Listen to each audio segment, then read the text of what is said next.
2025 marks an important step for highway sector resilience and response. As directors of place, directors of highways, or heads of service, this webinar will guide you in understanding your local risks. This work seeks to support you prepare for your worst day, not an average day in 2040 or 2050. Look to Valencia in 2024 or Belgium-Germany floods of 2021. So close to the UK, we're part of the same weather system. Extreme weather is happening now. In addition to this webinar, DFT is supporting regional workshops where you will have the opportunity to understand your risks and support your conversations with your leader, portfolio holder, and within your highways and transportation service.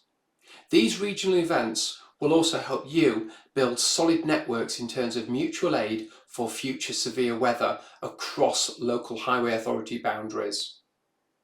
I intend to attend each of the regional workshops to support you in your local leadership, such that together, locally, regionally and nationally, we can provide assurance that we are ready for our worst day, not an average day. Thanks, John. Hi, everybody. I'm Dave Buttery. I'm Director for Road Strategy at the Department for Transport, but I'm not really here in that guise. I'm here as Chairman of the UK Road Leadership Group. As hopefully you know, this is a group that brings together all the governments of the UK, so Northern Ireland, Scotland, Wales and England, along with representatives from local authorities across the piece to tackle and address the most significant issues that we face across our highway network. And obviously today, I'm really thankful to John and to others for the webinar that we're about to give, which is really focusing on extreme weather events and building on the report that Udemy did a few years ago to really focus on what does that mean for us in the highway sector, because we can no longer assume that extreme weather is something in the future. It is something that is happening now and something that we all need to deal with. We're tight for time, so I will pass on to John. Thank you. So in this respect, this session is intended to start a process which directly informs highway directors. This briefing and the recent publication by the UKRLG provides essential content that you can use to brief your portfolio holder, cabinet member and chief executive of the growing risk and the need to consider how you prepare locally. As chair of the national board, it's my leadership, but I can only do that with and through the sector. And in that respect, we need to recognise that this is a start of a journey for all of us when we start from differing points. But equally, this briefing is geared at local highway authority directors of transport and highways. Some of you have had this delegated to you. So through this work, we hope to ensure that you can support your director, your portfolio holder, and it's essential that you brief them of the need to engage in this process. So as chair of the UK Adaptation, Biodiversity and Climate Board, I'm going to ask our first speaker, Will Lang from the Met Office, to share his screen, come off mute and to contribute. Thank you.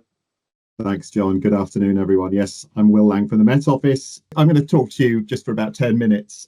My job is Head of Risk and Resilience Services. That's really all about our weather warnings for the Met Office, but also our advice and risk assessment to government and to the wider resilience community. How normal are extremes? That's the title of the talk. It's a self-contradictory title, I know, but one that also arises time and time again.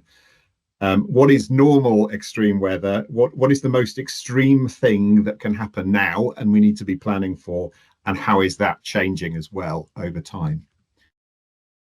So here's our headline from our latest climate change projections in the UK, which is known as UKCP18. So broadly, the headline is a greater chance of warmer, wetter winters and hotter, drier summers.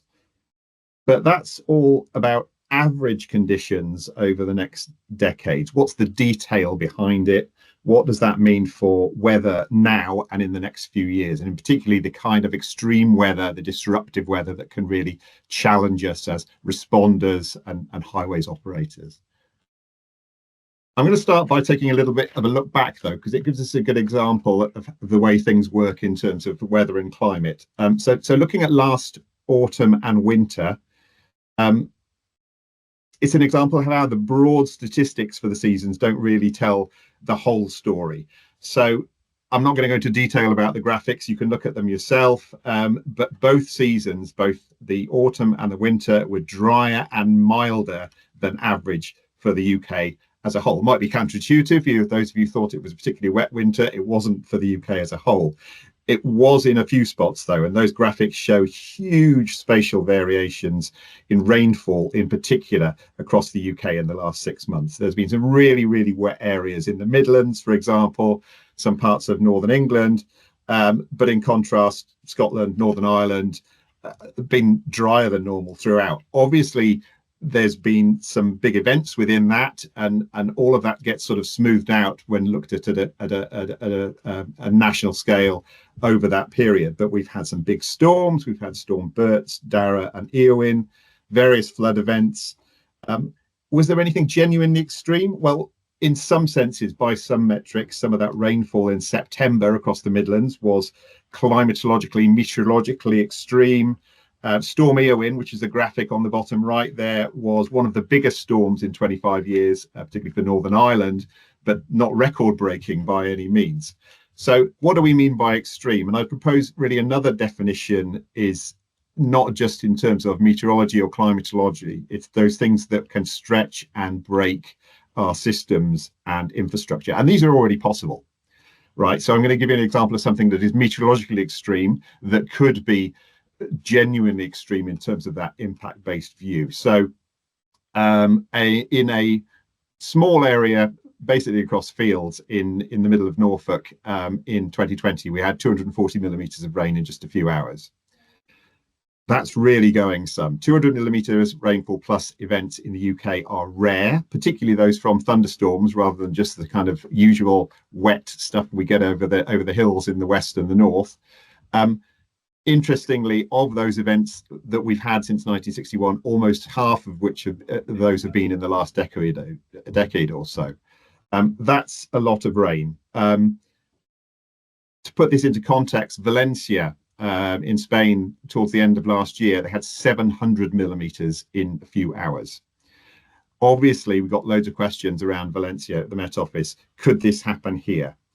Now, 700 millimeters is probably physically unrealistic in the UK, and given the climate that we have. However, we do have this evidence of 200 millimeters, in several periods of recent history, and 200 millimeters of rain in a short space of time across an urban area rather than across rural Norfolk, that could well be cataclysmic. So, a really, really serious flooding event from this kind of situation is already possible. Very unlikely, but these things are possible. Just to take you through some of the underlying science, and I'll whiz through these next couple of slides, 2 quick slides about climate change trends from our UK CP18 data set. All areas are expected to see temperature increases, especially in the summer over the next decades, and that happens across all the various emission scenarios that we factor into our modelling. Similarly, from that modelling, that's where we infer this idea about the seasonal differences. So drier summers, wetter winters. And again, that's replicated across all the various emission scenarios. So this seems to be the direction of travel. It's just a question of how extreme that gets, really. But one thing that's slightly counterintuitive is that the hotter summer does belie that there could well be some more severe intense rainfall when it does happen in summer, just because there's more heat in the system. This graphic here shows the historical and projected frequency of such intense rainfall events. So this is severe thunderstorms. Yes, we do see a gradual upward trend in that graph from left to right. That's over time, over the next decades. Equally significant, though, is the shorter term variability within that trend. So there are quieter years, but then there are much, much more active years. even in the short term where everything comes at once and we get some very, very severe conditions repeatedly. So the main headline may well be that these downpours become more likely over time, especially actually across the north of the UK, but actually that extreme years and extreme thunderstorm conditions and severe flooding are possible at any time, including now. So it's not something that we have to wait for 2050, 2070. These things are within the current climate now. And it's a similar story for other types of weather. And most of these are things related to the warming of the climate, heat waves, etc. I won't go into detail, but heat waves are becoming more likely. 2050, hot summers could happen every other year. But again, that doesn't mean that we won't see extreme heat waves now, because we know that they are already possible. Heavy winter rainfall, not just the convective thunderstorm stuff in summer. So we're already starting to see increases, and we will see increases further still about the wetter winters aspect. And everything else related to hot weather, wildfires. These will become 5 times more likely in terms of more extreme wildfires by the end of the century. But again, we know that they are already possible now, and some recent events have borne that out. So my conclusions are, yes, the UK climate is extremely variable. It already includes the capacity for severe and disruptive weather events. And yes, we do get these long-term trends. Such events will tend to become more frequent, more severe as the climate change, especially those related to heat and rainfall. But I guess the other main point is some of those high-end extremes, the things that can really challenge us, break our systems, give real damage and disruption to our road network are already possible now. 40-degree heat waves, severe wildfire outbreaks, really, really extreme rainfall events. They need to be planned for now. Last 10 seconds, quick plug for 2 things from the Met Office. First is our local authority climate service. That's where you can probe this information about what the climate means for you, your organisation, your area. And then some of the services that we offer for the resilience community. So that's not just the warning service, but our flood guidance through the flood forecasting centre, things issued through our partners, UKRLG, etc. Also, everything that we issue through our natural hazard partnerships, such as the daily hazard assessment. Back to you, John. Thank you. Just as Katie tees up, can we please just not do screen grabs? We will be sharing content afterwards. The PowerPoints will be shared afterwards, so no screen grabs. And there are issues of copyright, please. So Katie, you can jump in and start your presentation. Hi, good afternoon, everybody. So I'm hoping you can all see my slides okay. John, can you just give me a thumbs up? Brilliant, thank you. So just for a bit of background, my name's Katie Freeborough, and for those of you on the call, some of you might not be quite aware who the British Geological Survey are in comparison to the Met Office. So just for information, our core values rest on impartiality, knowledge and societal impacts, providing scientific evidence to enable clients, whoever they are, to make informed decision making. Geological hazards and the communication of these to our stakeholders form one of our key pillars, and the associated impacts are being learnt about working with partnerships and stakeholders to provide information fitting their needs. So please do look us up and get in contact with us. So we're moving a little bit away from the rain and the heat now and thinking about what the actual ground is doing. So as you are all infrastructure owners in the UK, what do we mean when we're talking about the geological hazards? So this is just a small selection of pictures from recent examples that you may not be or aware of, depending on your regions. So we've got landslides, we've got scour examples, clays that shrink and swell, compressible ground related to peats and alluviums, for example. But hazard exposure and severity varies across the regions. This is highly acknowledged. Very localised specifics of depending on geology and the terrain around your areas. And these results in chronic or road rail closures, but also to acute repair and damage focus that might be encouraged with climate change. So Will highlighted the issues of rainfall and heat and sustained drought will all exacerbate these problems. So the BGS have national data sets providing geological information about potential ground movement or subsidence. These are classified into the different geological hazards that might be occurring all over the country. These are based on identifying the factors that are involved in creating the hazards. So for example, landslides, we've got susceptible rock, susceptible geology, different terrain levels. Shrink swell, you need a good element of clay, so hence the southeast priorities in that area. Compressible ground, like I said, always alluvium and peat and other tidal flat deposits. Also debris flows, different style of landsliding, Scottish Highlands areas, but then also we bring in meteorological events that can affect rivers and cause geological scour problems, and then the climate change, which can exacerbate things like shrink swell. So we've got a good mix of geological hazards all over the country, but how are people actually using this data and engaging with the fact that this could be a problem as we move forward in time? So one of the key things that we've got to understand is what is language, what is being used in the sectors, how do people determine what is a landslide, how did people determine ground motion in terms of shrink swell clays and alluvial movement, are they actually identifying the susceptibility of the ground, and are we supporting stakeholders enough in these conversations? There's also another umbrella to this problem, which is multi-hazards. So you can see from the image on the right there that there is a geospatial assessment of the most prevalent geohazards per local authority over the country, but this isn't actually then bringing into consideration that you might have 2 or 3 within your areas. But you can definitely see that there's linkages that can be made between these different authorities, and learning can be shared across different domains. The little image on the left is the mapping of landslide the National Landslide Database, which shows incidents of landslides over the country. We have many landslides, relic landslides, and modern landslides, relic ones that may suffer some form of reactivation with climate change. So, working together, we've got to overview the information at national level, which is where BGS can support you in your endeavours. We need to be sharing information at local level between the different sectors, between the different organisations, and sharing knowledge across boundaries, and then linking across the full sectors and all of the different regions. So an example of this, we've got 2 BGS projects going on at the moment that we just wanted to highlight, and that John wanted to highlight because John and Hugh are both engaged in these. We've got the National Infrastructure Vulnerability Assessment of Future Risk.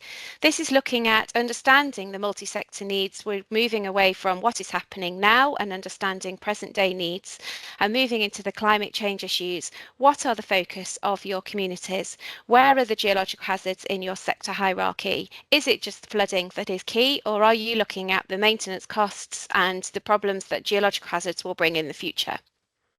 Are we combining geological hazards for multi-hazard assessment of linear infrastructure, or is everyone still working on individual hazards, looking at landslides, compression of ground, shrink swell, and bringing that into consideration with flooding? We've also got another project which is looking at geohazards and artificial intelligence assessments, which is moving towards the more dynamic understanding of what is actually happening on the ground in our country using INSAR data. So moving towards a UK dynamic model and highlighting areas that have actual susceptibility to this ground motion and what might be the causes, and this is where BGS can add value to your assessments. Identifying areas of ground deformation that is happening now, looking at the patterns and the rates, what is important to the stakeholders, is it identifying uplift or subsidence, or is it changes? So for example in 2022 when the heat waves caused a change in the pattern of deformation in the southeast. Are we identifying potential causes and communications of that change in a way that is useful for our stakeholders and it is usable for you in your planning and climate change understanding? Thank you. That's me done and dusted. John, back to you. Excellent. Well, straight into Dr. Deeming. Thank you, John. Right. Good afternoon, everybody. It's a pleasure for me to be here, and it's been a privilege for me to write these 2 reports for you. The first one, obviously, looking at the period 2015 to 2020, which was commissioned by the late Steve Berry at DFT, and John, who's our chair today, and then pushing further on, really pushing into this space, doing a quick retrospective, which is published last month, of how we've progressed as a sector since the first report. And I think that the privilege for me has been to be able to spend the last 5 years thinking about your worst day. Not so that you don't have to, but so that we can bet, so that I can think about ways and we can think together about ways to better prepare ourselves for your worst day when it happens in the future, as described by the potential described by Will earlier. So how do we do this? Well, firstly, we need to understand what the issue is. And luckily, this relates to England. I haven't been able to find an easy a digest of data for the devolved administration. So this is an English picture of the risk we face. Our linear road network, 302,100 kilometers, of which 113,900, 37% of that network is at risk from flooding. And let's break that 37 down. 12.3% is at high risk from flooding, 5.9 medium risk, 15.9 low risk, and then very low risk. But this sort of places in my mind the fact that we've got a really big problem if we're starting to have a lot of events that are over our design capacity. So how do we think about this with so much of our asset at risk? Well, we use the term resilience. We use it fairly lightly these days, and everybody knows what it is, bouncing back or bouncing forwards to a better condition than we were. But I think a few of you may be familiar with this slide now. I've been using it, but I think that's the point. It's to build up a consistent understanding of how we think about these terms. So when we're talking about resilience, I want you to be thinking about the domains of resilience that lie under the umbrella of that bouncing back. So firstly, robustness. We've looked at the length of the network and we realize that it's going to be very difficult, if not impossible, to make all our network robust to these hazards.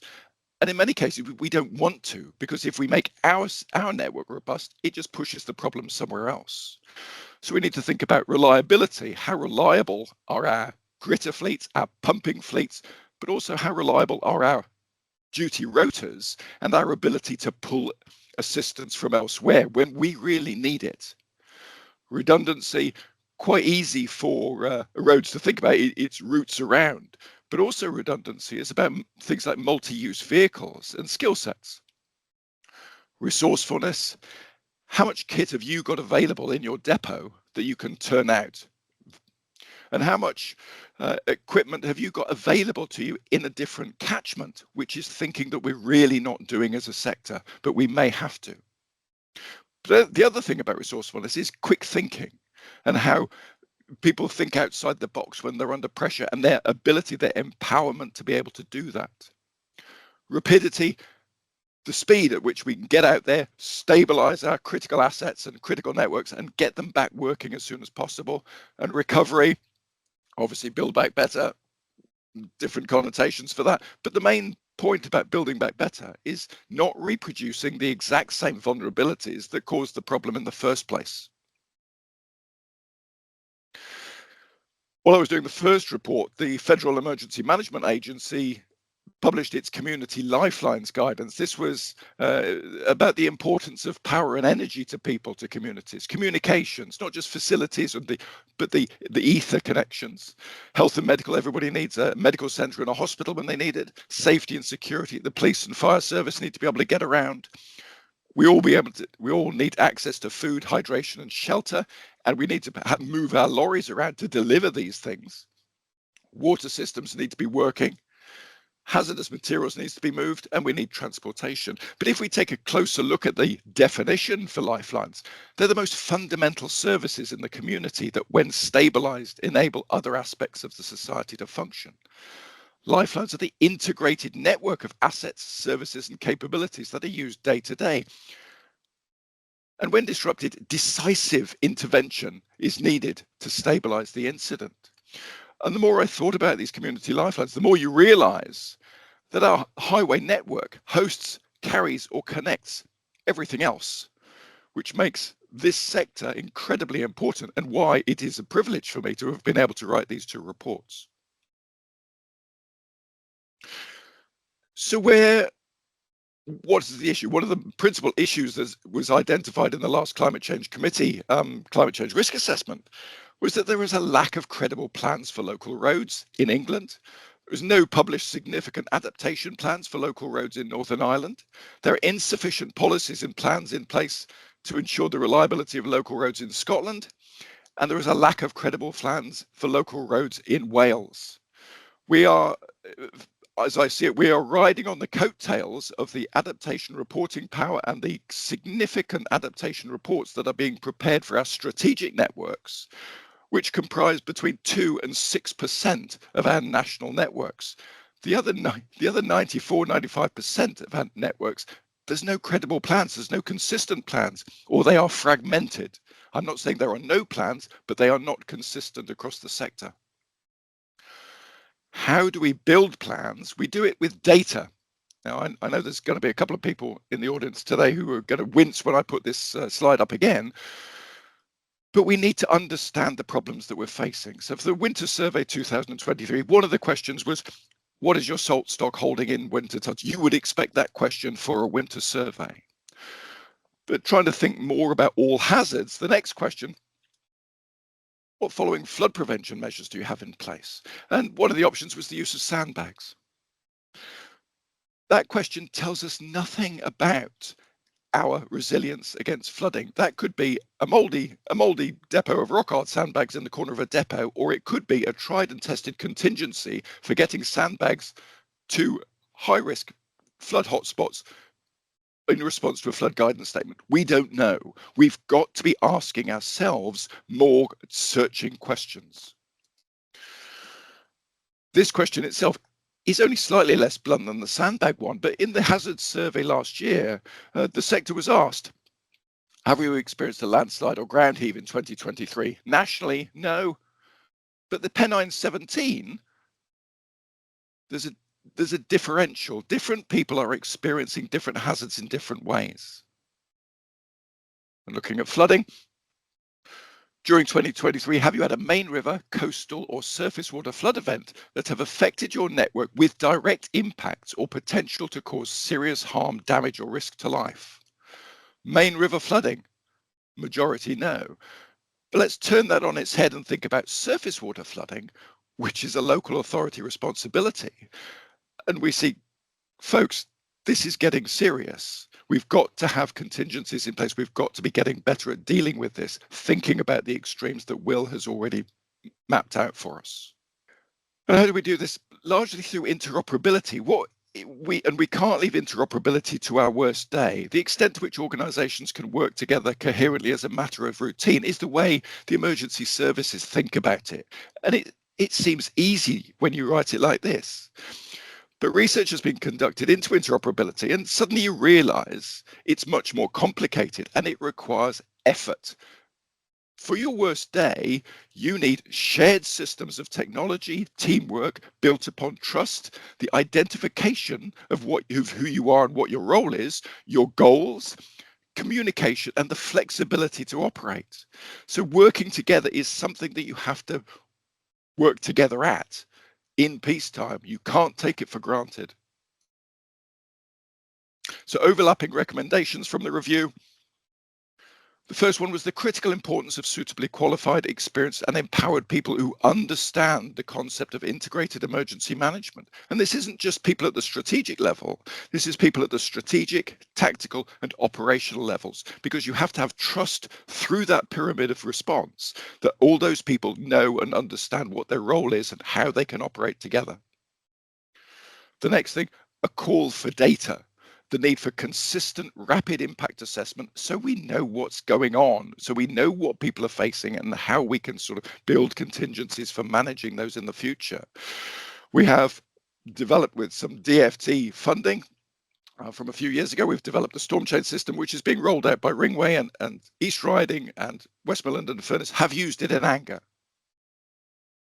This consistent data. But the other thing that carries across both reports is the critical importance of mutual aid contingencies to be developed on a regional and national basis. Just think about those images from Valencia, whether that can happen here or not. Those images need to be sticking in our mind. Could you cope with that yourself? And just to round off this very quick, brief run through, our climate is changing and our risks are increasing rapidly. To understand and manage the challenge, we need consistent metrics, data, and analyses. And we need to build cross-domain resilience into our assets, into our competencies, procedures, and partnerships. And we need to do that up and down, side to side, all around. We need to be on the front foot. Thank you, John. Hi everybody, I'm Anne Crothers. I'm a director with Leicestershire County Council, and I just want to, for 5 minutes, give you a view from the coalface of just what we've been talking about, or in Hugh's words, my most recent worst day. That picture was Bottisford in the north of Leicestershire on the 6th of January this year. Oh, sorry, too many. Okay, so like many of you, and I'm sure this is going to be familiar to an awful lot of people on the call, but we've experienced a lot of flooding over the last few years. 20 names stormed over the last couple of years, but all of our areas see significant rainfall events between those storms, don't we? For Leicestershire, over the last 15 months, I would say, particularly starting with the Storm Henk, well, even before that, October, before we had Babette, didn't we? But then Storm Henk, January 24, big impact nationally, big impact for Leicestershire as well. 447 properties internally flooded. Go out through the year, and just that purple box at the bottom there, we had significant rainfall in September 24, and you'll see there across the county, 286% of our mean September rainfall in that month. Fast forward, and we've got events there. We had flooding in Little Bowden in November. That's one of the top picture there. And then roll into January, and no names stormed, but actually the worst flooding we've ever had in Leicestershire in living memory. Across the resilience area of Leicester, Leicestershire and Rutland, we had over 900 properties flooded, and over 700 in Leicestershire County itself. As you've seen, you've just heard there from Hugh's presentation, the impact on the road network is significant. We had 55 roads closed and 160 roads affected by flooding. A wee bit more detail on that January event there.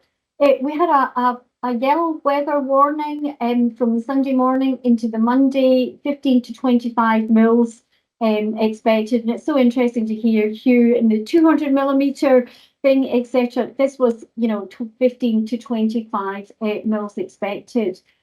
You'll see there, I think the key thing to take from that graph there, that's a comparison between the January the 6th event, which is the blue line, and Henk the year before. So the orange line is Henk, January 24, and look at how much rain we have over a small period of time on this January event. And as you'll see on the purple boxes on the right-hand side, we had roughly, or just over, double the rainfall this year. But again, not named storm, and it was estimated as a less than 1 in 5 year event.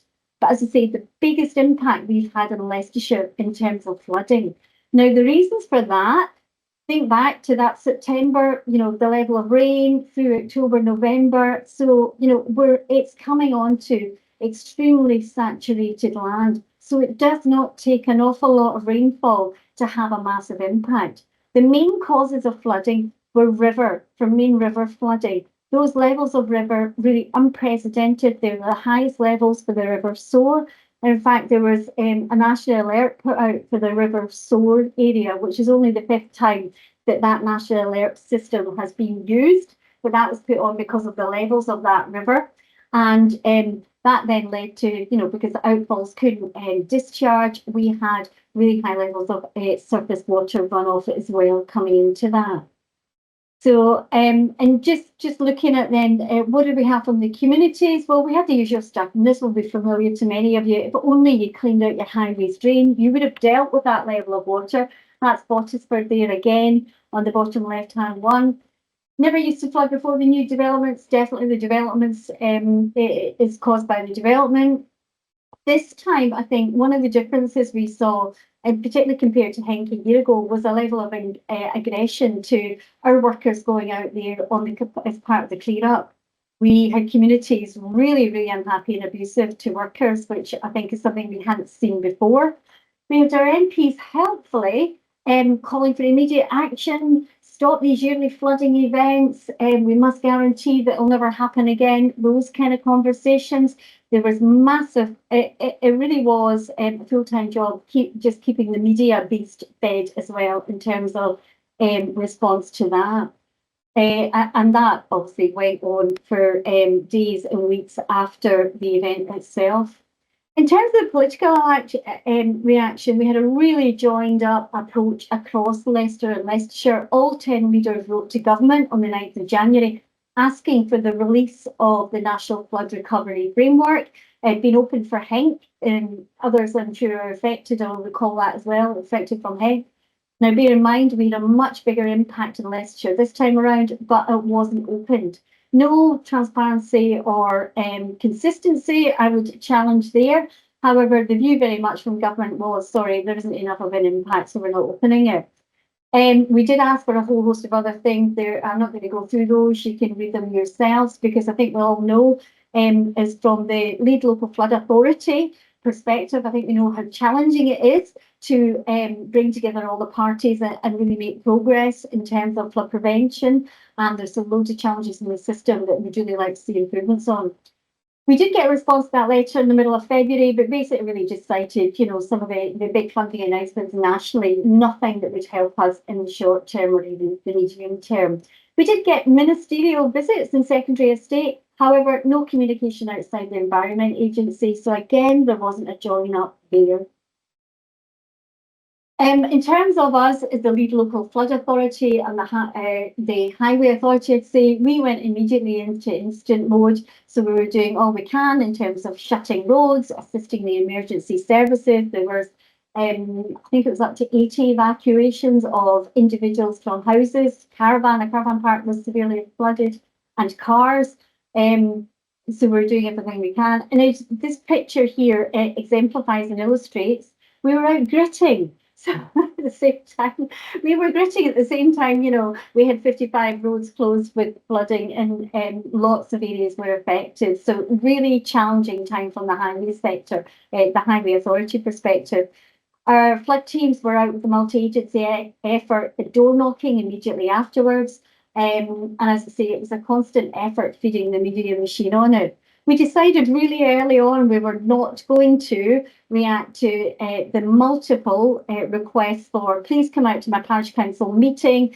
The community wants to meet us. Tell us what you're going to do now. Come to a meeting, because we just couldn't resource it, and it distracts from actually your priorities of your work.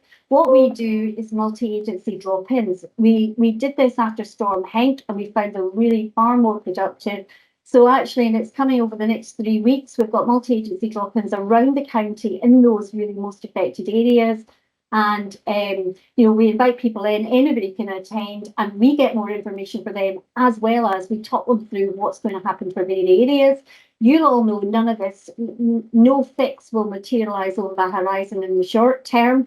It's really unlikely that can happen for most areas affected by flooding. So it's about managing expectations and then keeping people abreast of what will happen in their areas. And we're going to get the flood pod in each of those, which shows people about property level resilience and measures that they could take for their own property.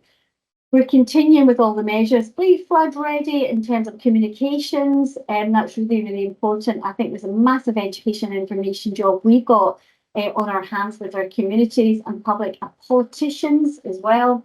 And so we're on with that.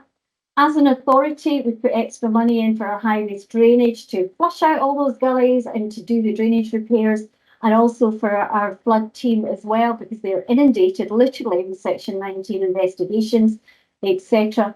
But it's still a drop in an ocean or a river or a flood, and it won't fix everything. I also sit with my deck hat on in the National Flood Resilience Task Force, looking at what more we need to do. Final thought, there's never a positive side to flooding. However, you've got to hand it to some people. They will try and make a positive out of it. Top photograph there, Morrison's car park, not a million miles from where I'm standing right now. Paddleboarding there. There are other supermarkets available, obviously. And the bottom one is wakeboarding just under the A6 in Mount Sorrel. That's me, John. Thank you. Excellent, really appreciate that. So what I'd ask, please, if the speakers can come off, the panelists can come off mic now. And see we've got questions, and please do, we want to make this interactive as possible. I would like you to screen and check questions though as they come through, so jot them through. I'm going to ask Amanda Richards from Surrey County Council, Assistant Director, if you could come off mic and ask your question, please. And it looks like this is going to be a locus between Anne and Hugh, with a little bit from Will as well. Amanda. Hi, John. Hugh talked about mutual aid, which is important. But during emergency events, obviously, highways authorities are often stretched to breaking point. And I know you've got a recommendation about how that can be done better moving forwards in the report. But in practical terms, for rainfall events in the summer, if they're terrible, what should we be doing to help that mutual aid? I think if I come straight back in, I mean, it's as much as anything, I think this, Amanda, this is a bit of a culture change bit about moving forward and pushing stuff towards people who need it. But the important thing here is to remember people need the right stuff. So what brought me to this writing the first report was my experience of the Emergency Management Assistance Compact in the US, which after Hurricane Katrina pushed 67,000 people to the Gulf Coast to do Hurricane Katrina cleanup on the strength of 4 template forms. So it may look like a difficult thing, but that may be because we've just not thought about it in a UK context. And there are precedents for this. In the UK, we have the National the Fire and Rescue Resilience Unit that can send capabilities across the country using simple forms at a coordination centre.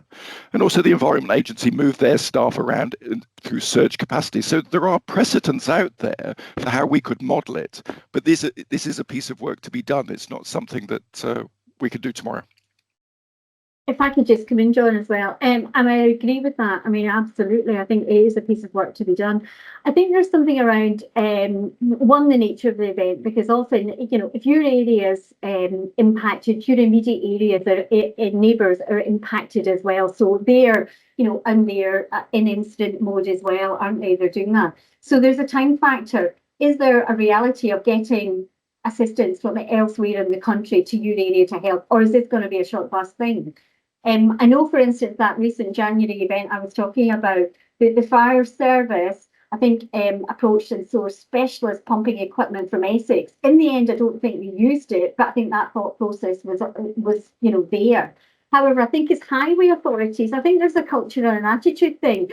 This is anything we've got to get through, manage as best you can, rather than saying early on, actually, I think we're going to need more here. And let's think about the next 12 hours, 24 hours, 48 hours, and get on the front foot now. I think we get our head down, go instant mode, and we're not thinking wide enough on that. Having said that, I think the ideal thing is, that kind of directory about if you're in, a flood instance, a wildfire instance, whatever type of instance it is, actually, here's contacts who can assist you across the country, because we tend to be really good with our near neighbours and we know who they are. But I don't know somebody, in Cornwall who might have some specialist thing that could help me and get me there, get me in 24 hours. That would really help me in Leicestershire. It's that kind of thing. We need to develop those things so that actually it's easy to do it rather than, it's too difficult, we'll just get on with it and we'll manage it here. So partly we need to set up the process. And the other thing is about the culture and thinking that way as well. I think we've got a wee way to go on that. Well, just to bring you in there, dare I say, a gifting authority at the other end of the country, is there a position to understand over a 48 or 72-hour period that they're going to be kind of okay to release resource, maybe? Well, that's it. Yeah, that's well put, John. I think our role in this from the Met Office is helping that decision making. So, if I offer my assets for help elsewhere, can I be really sure that they're not going to be needed where I am? And that's where this situational awareness piece comes in. We can aid with not just through the weather warnings, but we have our civil contingencies advisors embedded within the LRS. They are there to help with that kind of decision making. Excellent, really appreciate that. I'm going to ask Carl Skelton, please, to come off mic and to pose his question, please. Hi, thanks, John. Yeah, I mean, the document, the national document is welcome, and it seems like we've been waiting quite some time for a national document to sort of focus our minds, as it were. What do you see as the next practical steps for councils to keep that momentum, and take it forward, really, with the workshops that the document speaks about?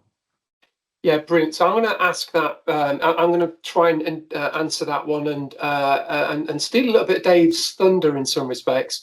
In fact, I'm going to steal all of it. DFT and myself have been working behind the scenes to say, okay, well, we've supported this. We've engaged with all the local authorities across the UK, and DFT have made available funds to undertake a series of regional workshops. So in terms of the sector, we do need some support. I need some support and assistance in terms of where those events might be and who might support and join them, to actually have an informed conversation that's relevant for your region.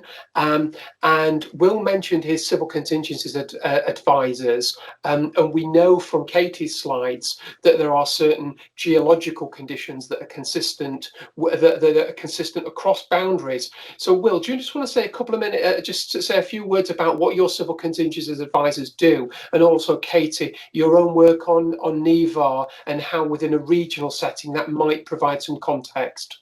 Yeah, very briefly, we've got a team of 21, I think, people now. They are spread across the whole of the UK and embedded in all of the 40 whatever it is local resilience groups. So not just the LRFs in England and Wales, but the equivalents in Scotland and Northern Ireland. And that is their job, really, to embed themselves into that decision making, support for operations, but also training, exercising, etc. So if you have links into the LRFs through that is your route to tapping into that aid to decision making. Katie. Yeah, thanks, Will.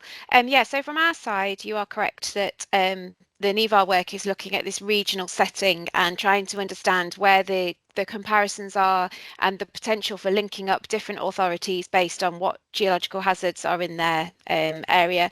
I know a lot of the focus is on flooding, and I know a lot of the focus is on surface water flooding as kind of the direct and wider impacting hazards.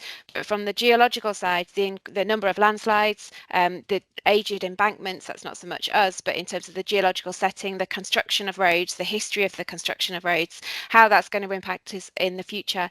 So this project is kind of starting to look at how we can better communicate some of that geological data in a way that the local authorities and infrastructure owners need. Thank you.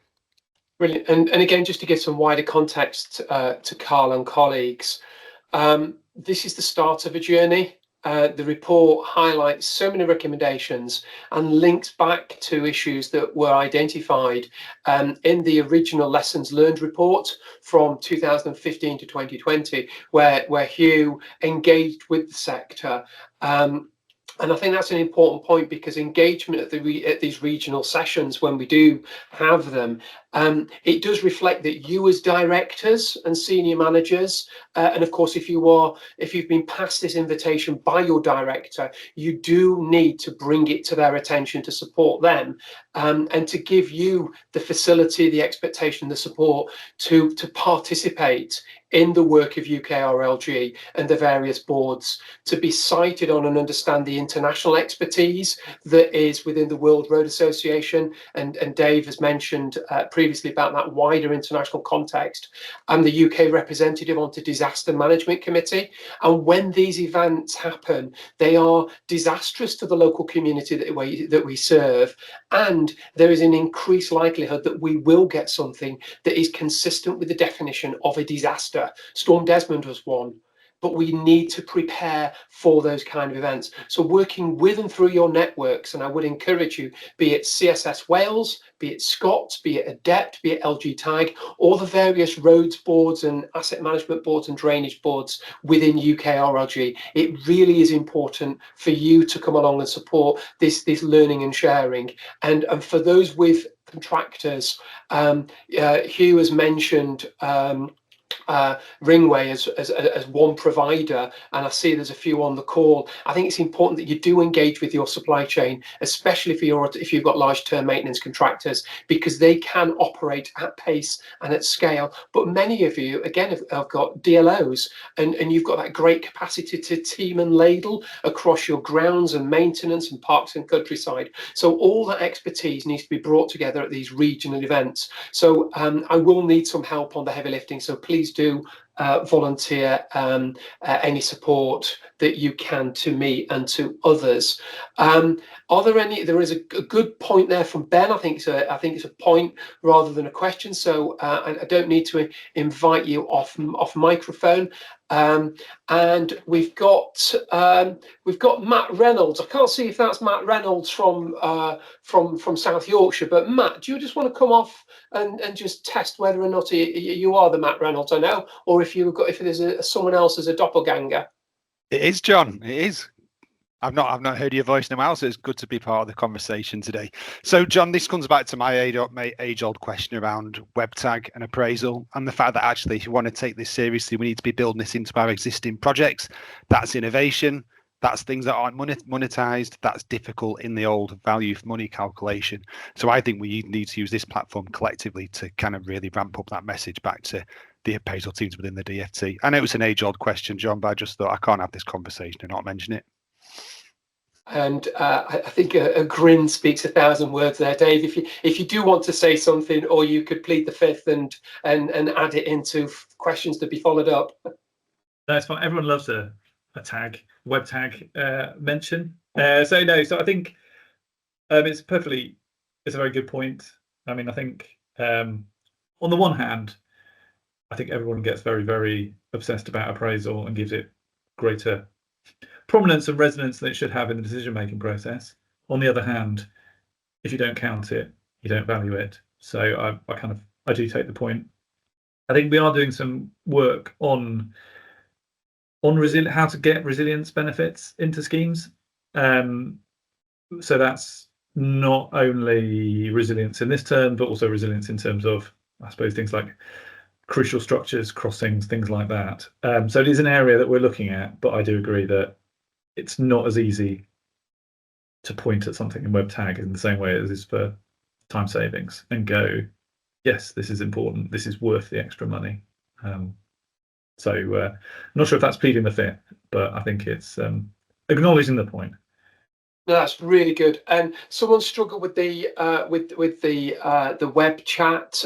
Dan Bush from Ringway is just emailed, and he has highlighted the role of contractors, both tier one contractors in particular, like Ringway, but also others just who were there. Not necessarily just on their worst day, but when things are bubbling under. And I think there is an expectation that council should work across supply chains and across boundaries to understand who's got the level of resource.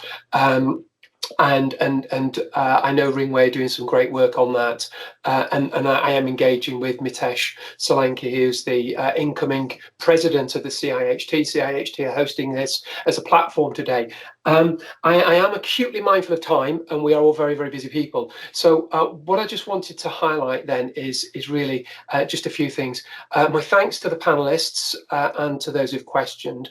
My thanks for those on this call who need to go back and advise their directors that many of their compadres were able to join this, but it's been delegated maybe deeper in the organisation than you yourself feel comfortable with. So I would just highlight a key point that Hugh Deeming says is make friends before you need them. We are a community of practice. There's over 100 people on the call, and therefore we need to just recognise the fact that we are on a journey. The next big thing for me is going to be these regional seminars that we do have, and please do reach out and connect with me. We did do a GDPR request in terms of registration for this. There is a slight hiccup on that in that CIHT aren't able to share that with me. So for those people who weren't able to actually release their details to me as the chair of ABC board, CIHT will be emailing you again and saying, could you please awfully kindly share your details with me so that I can be in touch and I can share this content with you. Dave, is there any other comment or contribution that you want to make as chair of UKRLG and first delegate to the World Road Association? No. I'm Dave to other people. I don't go by those titles very often. No, so thank you everyone for taking the time, and because this is it's a really important issue, but it's a really difficult one because resources are tight. Everyone has huge numbers of different priorities and pressures on them from members, from the community, and sometimes we can push this to the future. Yes, it's a problem. It's a problem, but that's going to happen in 2050 or 2040. I think the real challenge is it's happening now, and unless we deal with the fact that it's going to happen now, we'll only end up in recovery mode. We'll constantly be in recovery mode, and as things I've said in the chat, being in recovery mode is the hardest place to be. So while it is difficult, the investment in thought and energy now will pay dividends in the long term. Brilliant.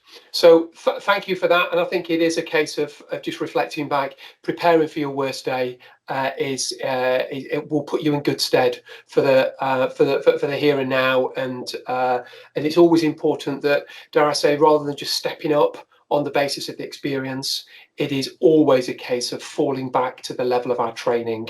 So I can't not reiterate the 3 key elements from the original Hugh Deeming report: suitably qualified and empowered professionals, your frontline highway team; the need for rapid impact assessment to understand when you are experiencing an emergency and the ability for you to escalate it; and the imperative of mutual aid so that when your communities need you most, you've got a friend in the network. So to my friends, Will, Katie, Hugh and Anne, thank you. To Dave for being very friendly in supporting the regional seminars, to CIHT for hosting this, and for Tim Rowland Deverell in the background, and Matt Eglinton, and so many others within DFT, Hugh Gillis in Scotland, Andy Filane, and David Portrin over in Northern Ireland, who are at the heart of work across our national governments, and all who serve on the UKRLG. Thank you very much, and hope you have a pleasant afternoon.